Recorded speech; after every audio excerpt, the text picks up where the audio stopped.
In the dead of night, on November 28, 1944, a shadow glided through the dark waters of the Pacific.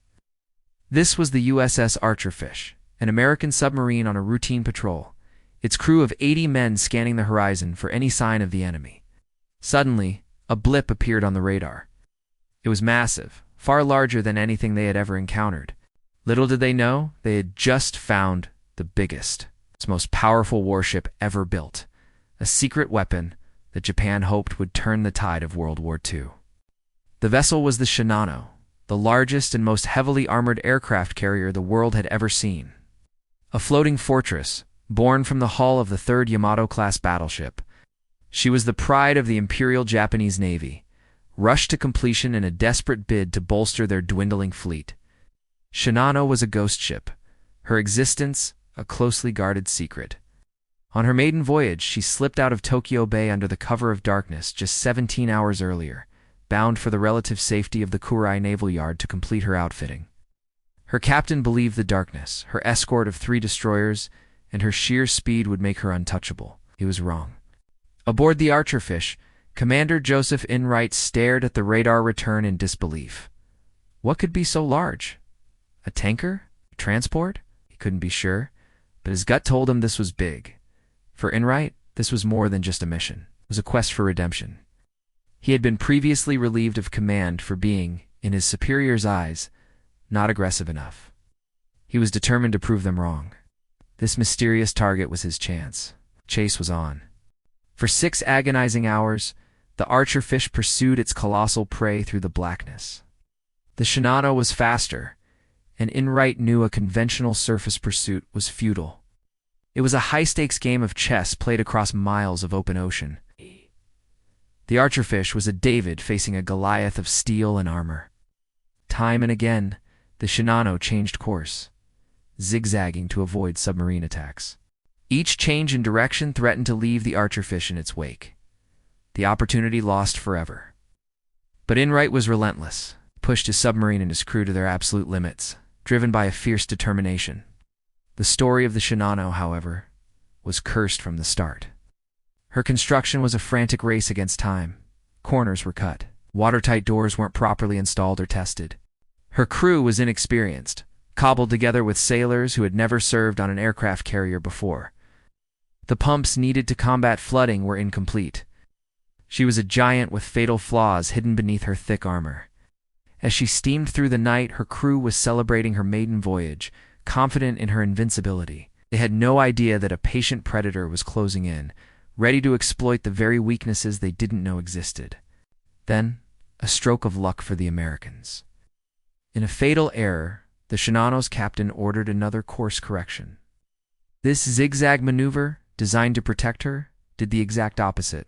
Put the supercarrier directly in the path of the Archerfish.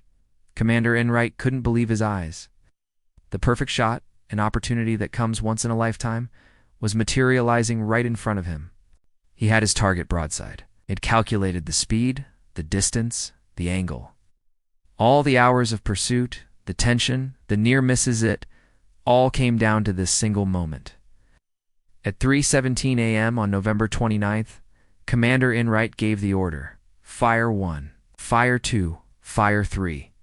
6 torpedoes leaped from their tubes, streaking through the water toward the unsuspecting giant. Aboard the Shinano, lookouts spotted the phosphorescent wakes just seconds before impact. Panic erupted.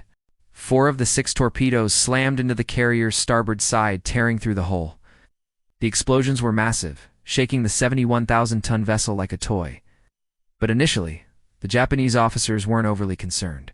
The Shinano was designed to withstand this kind of punishment. They believed the damage was manageable. However, the ship's fatal flaws quickly became apparent. The torpedoes had struck where the hull armor was thinnest. Right at the joint between her battleship belt and her anti-torpedo bulge, water began pouring in. The poorly installed watertight doors buckled under the pressure. Compartments that should have been sealed began to flood, one after another, in a catastrophic chain reaction. The inexperienced crew, unfamiliar with damage control procedures on such a massive ship, was overwhelmed.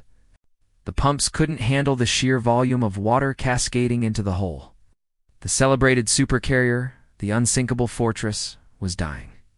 As the Archer fish slipped away into the darkness, its crew listening to the sounds of chaos on their hydrophones, the Shinano began to list heavily to starboard.